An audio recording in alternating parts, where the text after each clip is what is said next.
నెపంతో కూర్చొని దాడులు చేసేటువంటి సంస్కృతి బహుశా హిందూపురం ప్రాంతంలో ఇది మొట్టమొదటిసారి అనుకుంటా. బాలకృష్ణ గారు ఒకవైపు అక్కడ ఉంటూ ఆ నియోజకవర్గంలోనే ఉండేటువంటి సమయంలో వైఎస్ఆర్ కాంగ్రెస్ పార్టీ కార్యాలయం పైన జరిగినటువంటి దాడి, ఆ తర్వాత విచ్ఛిన్నకరంగా అక్కడటువంటి వైఎస్ఆర్సీపీ కార్యకర్తలపైన తరిమి కొట్టడం ఏ సంస్కృతి ఇది అని చెప్పి నేను అడుగుతున్నా. చంద్రబాబు నాయుడు గారు, మీరు చెప్పండి, ఆ రోజు మీ పార్టీ కార్యకర్త చాలా తీవ్రమైనటువంటి పదజాలంతో, చాలా అసభ్యకరమైనటువంటి పదజాలం ఆ రోజు పట్టాభిరామ్ అనేటువంటి వ్యక్తి మాట్లాడినప్పుడు వైఎస్ఆర్ కాంగ్రెస్ పార్టీకి సంబంధించినటువంటి కార్యకర్తలు మీ పార్టీ ఆఫీస్ మీదకి వస్తే దాన్ని అంత తీవ్రంగా నువ్వు ఖండించినావే, మరి ఈరోజు ఏ మాట మాట్లాడకుండా మీ పార్టీ కార్యకర్తలు మరి ఆ రకమైనటువంటి విచ్చలవిడిగా దాడి చేసేదాన్ని మీరు ఏ రకంగా సమర్థిస్తారని చెప్పి నేను అడుగుతున్నాను. ఈరోజు నిన్న జరిగినటువంటి కార్యక్రమం పర్యవసనంగా ఈరోజు అక్కడటువంటి వైఎస్ఆర్సీపీ శ్రేణులకు అందరికీ విశ్వాసం పెంపొందించేదానికి, అదే రకంగా వీళ్ళు చేసేటువంటి చర్యలను ఖండించే రకంగా ధర్నా చేయాలని చెప్పి అందుబాటులో ఉన్నటువంటి నాయకులం అందరం కూడా ఈరోజు హిందూపురం పోయే కార్యక్రమం నిర్వహిస్తూ ఉంటే దారిలోనే ఈరోజు పోలీసు వాళ్ళు ఇక్కడ ఆపడం, అక్కడికి వెళ్ళకూడదని చెప్పి నిర్బంధించడం జరిగింది. పోలీసు వాళ్ళు ఒకటి కోరుకుంటున్నా, మీ యొక్క డ్యూటీ మీరు సక్రమంగా చేస్తే ఇటువంటి దౌర్భాగ్యమైనటువంటి పరిస్థితి ఎందుకు వస్తుంది?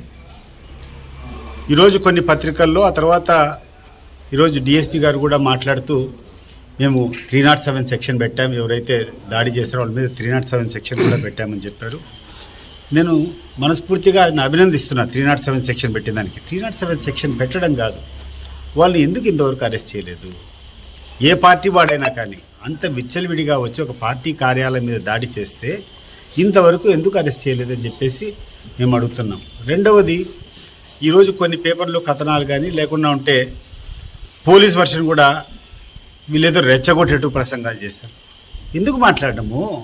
మేముండేది అపోజిషన్ పార్టీ. మా కర్తవ్యం ఈరోజు ప్రజల పక్షాన ఇక్కడేటువంటి అధికార పార్టీ ఏ తప్పులు చేసినా కూడా ఎత్తి చూపించినటువంటి బాధ్యత ఇది మాది. ఆ బాధ్యత మేము చేయకుంటే మేము తప్పు చేసిన వాళ్ళం అవుతాం.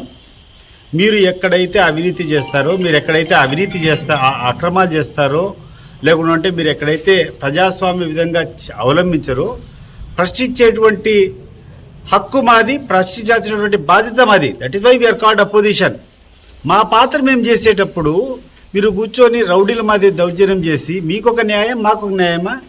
చంద్రబాబు నాయుడు గారు మీరు చెప్పండి, ఏమనాలి ప్రజలు? కాబట్టి మీకొక న్యాయం మాకొక న్యాయం కాదు, ప్రజలందరూ దీన్ని గమనించాలా. వైఎస్ఆర్ కాంగ్రెస్ పార్టీ చిన్న కార్యక్రమం చేస్తే వాళ్ళు పెద్ద రకంగా వాళ్ళు దుర్భాషలు ఆడినా కూడా మా వాళ్ళు రియాక్ట్ అయితే అది తప్పంటారు. ఈరోజు ఏమాత్రం మాట్లాడలేదు. మీరందరూ కావాలంటే గమనించుకోవచ్చు ఆ క్లిప్పింగ్స్. నేను కూడా అదే పనిగా తెప్పించుకున్నాను, ఏమన్నా నోటు జారి ఏమన్నా తప్పు మాట్లాడాడని. ఈ వేణురెడ్డి మాట్లాడింది ఒకటి ఏంటంటే, స్థానికంగా ఉండేటువంటి వాళ్ళని గెలిపించకుండా ఎవడో బయటోడిని వాడు వచ్చి మీకు ఏమైనా సహాయం చేస్తున్నాడా, ఈరోజు అనుభవిస్తున్నారు కదా వాడు అని చెప్పి మాట్లాడేటువంటి మాటకు ఇంత ఆఫీసు మీద పడి దౌర్జన్యం చేసేటువంటి సంస్కృతి తెలుగుదేశం పార్టీ వాళ్ళు చేస్తూ ఉంటే రేపు పర్యవసనాలు ఎట్లుంటాయి ఒకసారి గుర్తు తెచ్చుకోండి. రేపు పర్యవసనాలు కూడా ఇట్లే ఉంటాయి. వాడు అనేది కూడా తప్పని మీరు మాట్లాడితే మరి మీ బాలకృష్ణ గారు అసెంబ్లీలో ఏం మాట్లాడినాడు? మీ పట్టాభి ఆ రోజు ఏమేమి మాట్లాడినాడు? ముఖ్యమంత్రిని పట్టుకొని ఆ రోజు బోషిడీకి అన్నాడు. ఎంత ఘోరమైనటువంటి పదజాలం అది. అంత పదజాలం మీరు మాట్లాడితే మా కార్యకర్త చేస్తే దౌర్జన్యం అన్నారు. ఈరోజు వాడు అని మాట్లాడిన దానికి నాన్ లోకలు వాడు ఏం చేస్తాడని చెప్పి మాట్లాడిన దానికి ఇంత పెద్ద రాగదాంతం చేస్తున్నారు. ఆ తర్వాత పోలీసు వాళ్ళకు కూడా కోరుకుంటున్నాను, సరే మమ్మల్ని అరెస్ట్ చేశారో లేకుంటే మమ్మల్ని అక్కడికి పోవద్దని చెప్తున్నారు. మీ రిక్వెస్ట్ మేము కూడా ఒప్పుకుంటున్నాం మనస్ఫూర్తిగా. ఎందుకంటే లా అండ్ ఆర్డర్ మెయింటైన్ చేసేటువంటి బాధ్యత మీకుంది. మీ పట్ల కూడా ప్రజలకందరికీ నమ్మకం కలిగే రకంగా ఎవరైతే ఈ యొక్క దాడికి కారణమైనారో, ఎవరైతే అక్కడ దాడి చేశారో, ఎవరైతే అక్కడ గాయపరిచేదానికి అందరూ చేశారో వాళ్ళను తక్షణం అరెస్ట్ చేసి మీ యొక్క గౌరవం మీరు నిలబెట్టుకోవాలని చెప్పి పోలీసు వారికి కూడా విజ్ఞప్తి చేస్తున్నారు. వాళ్ళు లేవు, 100% ఈ రాష్ట్రంలో శాంతి భద్రతలు లేవు. కేవలం భయంతోనే చాలా మంది మాట్లాడేదానికి కూడా సాహసం చేయడం లేదు. ప్రాథమికంగా ప్రతిపక్షానికి ఉండేటువంటి ఆ గొంతును కూడా తొక్కేటువంటి పరిస్థితులు వీళ్ళు చేస్తూ ఉంటారు. ఎవరు కూడా మాట్లాడకూడదు అని చెప్పి ఈ యొక్క కార్యక్రమాలన్నీ చేస్తున్నారు. చిన్న చిన్న విషయాలకు కూడా పోలీసులను దుర్యోగం చేసుకోవడము, ప్రతిపక్షాలు ఎక్కడైనా మాట్లాడితే వాళ్ళ మీద తప్పులు కేసు పెట్టడము. మీరు చూశారు కొన్ని వందల మంది ఈరోజు యూట్యూబర్స్ మీద, ఆ తర్వాత సోషల్ ఇన్ఫ్లుయెన్సర్స్ మీద ఎక్కడైతే సోషల్ మీడియాలో పోస్టింగ్ పెడతారో, మామూలు పోస్టింగ్ పెడితే కూడా వాళ్ళని తీసుకుని రావడము, అరెస్ట్ చేయడము, వాళ్ళ మీద నాన్ బెయిలబుల్ కేసులు పెట్టడము, ఒక 10 స్టేషన్లు తిప్పడము. ఏది దౌర్జన్యము? ఇప్పుడు మీకొక న్యాయం మాకొక న్యాయం ఉండకూడదు కదా. మీరు ఆ రకంగా మీరు ఎక్కడ సోషల్ మీడియాలో ఆ యొక్క పోస్ట్ పెట్టడం తప్పని తేలితేటైతే మీరు రండి, మేము పెట్టింటి ఏంటి, మీరు మీ వాళ్ళు పెట్టింటి ఏంటి, మీ వాళ్ళ మీద మీరు తీసుకునేటువంటి యాక్షన్ ఏంటి? తెలుగుదేశం పార్టీ తరఫున కూడా అసభ్యంగా పెట్టేటువంటి పోస్ట్ ఎన్నో ఉన్నాయి కదా, మరి వాళ్ళ మీద మీరు ఏం చర్యలు తీసుకున్నారు?